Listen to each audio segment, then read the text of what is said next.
Suasana genting yang begitu menuai amarah, kini kembali melanda pria blasteran Indonesia, Inggris itu. Pasalnya suatu kabar buruk yang dapat menghancurkan hatinya kembali datang.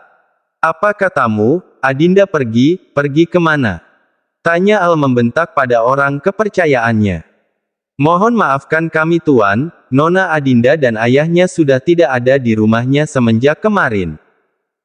Kami semua di sini sudah mencari jejak maupun petunjuk kemana mereka pergi, tapi kami tidak mendapatkan petunjuk apapun Tuan," sahut bodyguard itu di balik handphone Al. "Dasar bot *H, apa saja kerja kalian Aku tidak mau tahu hari ini juga Adinda harus ditemukan, jika tidak akan aku pastikan kalian akan tinggal di kutub utara dan tidak akan pernah kembali ke sini lagi," marah Al, dan ini bukanlah ancaman biasa. Dengan tanpa menunggu jawaban dari orang kepercayaannya, Al pun langsung menutup sambungan teleponnya itu. Merasa frustasi, itulah yang dirasakan oleh Al saat ini. Bagaimana bisa semuanya menjadi kacau seperti ini? Al benar-benar sangat menyesali atas apa yang sudah terjadi. Seharusnya dirinya bisa lebih tegas dalam mengambil tindakan. "Oh, sial!" teriak Al yang sudah sangat frustasi. "Adinda kamu pergi kemana? Kenapa kamu harus pergi?" seru Al pada dirinya sendiri. Waktu terus berlalu. Hari terus bertambah menjadi minggu, dan minggu pun terus bertambah menjadi bulan. Memiliki perusahaan yang besar dengan banyaknya kontrak kerja sama di dalamnya, tentulah sangat tidak mudah untuk diemban. Majunya suatu perusahaan tentulah tidak lepas dari kemampuan dan kecerdasan pemimpinnya. Namun sehebat apapun dan secerdas apapun seorang pemimpin, tetaplah ia seorang manusia biasa. Dan sudah menjadi sifat alamiah manusia jika ada suatu masalah akan merasa sedih. Namun sepertinya sebuah permasalahan yang dialami oleh Sang Tuan, benar-benar sangatlah pelik. Sehingga membuat Sang Tuan besar itu pun tanpa disadari telah sedikit mengabaikan akan betapa butuhnya perusahaan besar itu akan kebijakan pemiliknya. Ya, 3 bulan sudah lamanya, Al terlihat kurang memperhatikan kondisi perusahaannya. Menyadari jika perusahaan G Group adalah perusahaan yang sangat besar dengan ratusan ribu karyawan yang bekerja di dalamnya, membuat Enrico mengharuskan untuk mengambil tindakan agar dapat menjaga stabilitas dalam perusahaan besar itu agar tetap baik. Oleh karenanya, Enrico pun menyuruh Andrew Choi yang tidak lain adalah asisten kepercayaan dari putranya untuk bertanggung jawab atas beberapa perusahaan cabang G Group yang ada dalam negeri. Tentu saja Andrew tidak bisa menolak permintaan dari papa tuannya itu. Dan ia pun harus mau melakukannya.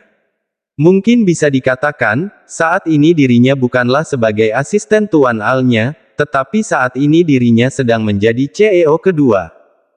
Lucu sekali bukan? Sebenarnya Andrew sendiri juga merasa bingung, mengapa tuannya bisa seperti ini. Sebenarnya masalah besar apa yang dialami oleh tuannya Al, sampai perusahaan kurang mendapat perhatian seperti ini. Tapi apapun itu entahlah, Andrew tidak mau terlalu ikut campur akan urusan pribadi tuannya.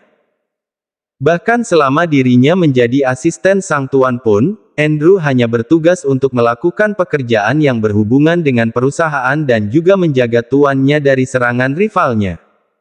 Entahlah Andrew merasa keadaan ini serasa menjadi abu-abu. "Tuan Andrew, ini adalah beberapa jadwal kegiatan yang akan Tuan lakukan selama di minggu ini Tuan," ucap seorang sekretaris wanita dengan menyodorkan berkas jadwal kegiatan. "Terima kasih," sahut Andrew. Andrew membaca secara terperinci mengenai jadwal kegiatannya, hingga tatapannya kini tertuju pada sebuah penyelenggaran proyek kegiatan yang ada di Pulau Kalimantan.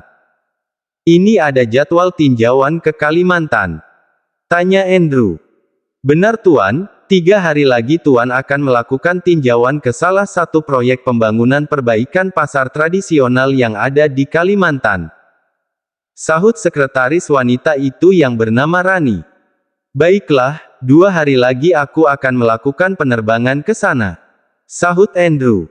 Baik Tuan, saya akan menyiapkan semua keperluan Tuan. Sahut Rani. Oh tidak perlu Rani, aku akan menyiapkannya sendiri, kamu menyiapkan apa yang menjadi keperluanmu saja, karena aku mau kamu juga ikut ke sana. Sahut Andrew. Baik Tuan. Sahut Rani. Kalau begitu saya pamit kembali ke ruangan saya dulu Tuan. Imbuh Rani lagi. Silahkan. Sahut Andrew. Akhirnya, sang sekretaris wanita itu pun keluar dari ruangannya. Andrew masih dalam posisinya. Untuk sejenak ia teringat akan tuannya. Sebenarnya ada masalah apa dengan tuannya itu? Hao. Andrew menghela nafasnya berat. Tuan, sebenarnya Tuan ada masalah apa? Di mana Tuan Al yang dulu, yang begitu gila kerja? Gumam Andrew. Waktu terus berlalu. Hari terus berganti menjadi minggu, dan minggu pun terus berganti menjadi bulan. Tanpa terasa kini usia pernikahan Al dan Cynthia sudah berjalan 5 bulan lamanya. Namun semuanya hingga sejauh ini telah berada di luar dugaan. Kini suasana menegangkan kembali melanda kediaman mewah Alexander. Entah apa lagi yang terjadi, mengapa rasanya sudah seperti tidak ada lagi ketenangan di rumah mewah itu. Kini persoalan yang melibatkan ibu dan anak itu pun telah terulang kembali. Di dunia ini, tidak ada seorang ibu yang mau kehidupan rumah tangga anaknya mengalami suatu masalah yang dapat menghancurkan ikatan pernikahan itu sendiri. Begitupun yang diharapkan oleh Devina. Bukan untuk bermaksud untuk terlalu ikut mencampuri kehidupan rumah tangga putranya, namun kali ini Devina merasa harus turun tangan untuk menyelesaikan masalah yang sedang melanda kehidupan rumah tangga putranya, karena apa yang terjadi kali ini tidaklah terlihat sehat. Al, kamu ini bagaimana sih nak? Bagaimana bisa kamu memperlakukan istri kamu dengan tidak baik seperti ini? Tanya Devina yang sudah merasa geram dengan sikap putranya. Namun yang ditanya masih tetap diam tak menjawab. Ya, semenjak ada kabar Idak ditemukannya keberadaan Adinda, benar-benar telah membuat Al seperti orang yang kehilangan arah. Al, kenapa kamu dari tadi hanya diam nak? Mama bertanya padamu, kenapa kamu tidak memperdulikan Cynthia? Cynthia sekarang sedang mengandung anakmu, kamu memiliki istri tapi kamu malah menelantarkan istrimu. Seru Devina lagi namun kali ini dengan kedua manik matanya yang sudah berkaca-kaca. Melihat mamanya yang sudah terlihat sedih seperti ini, seketika itu membuat Al merasa bersalah. Ia sadar jika dirinya telah melakukan kesalahan. Al mendekat ke arah sang mama. Direngkuhnya tubuh wanita yang sudah melahirkannya 29 tahun yang lalu itu. Maafkan Alma. Seru Al dengan tetap memeluk mamanya. Kamu meminta maaf pada mama. Artinya kamu tahu apa yang sudah menjadi kesalahanmu Al, seharusnya kamu jangan meminta maaf pada mama, tapi meminta maaf pada istrimu Cynthia. Nak, mama tidak pernah mengajari kamu untuk tidak menghargai seorang istri. Seru Devina, tapi kali ini sudah dengan tetesan air mata yang berjatuhan. Melihat mamanya yang seperti ini, benar-benar telah membuat Al semakin merasa bersalah dan bingung. Bagaimana cara ia menjelaskan semuanya pada sang mama, tentang apa yang sudah menjadi keraguannya selama ini, haruskah Al mengatakannya? Masalah ini bagaikan suatu dilema bagi Al. Bagaimana tidak, dirinya meragukan tentang Cynthia di malam itu tetapi satu-satunya bukti mengarah padanya, ingin menceritakan semuanya pada sang mama tentulah mamanya tidak akan menerimanya karena Devina sang mama begitu menyayangi Cynthia, ditambah lagi dengan keinginan mamanya yang begitu mengharapkan hadirnya seorang cucu.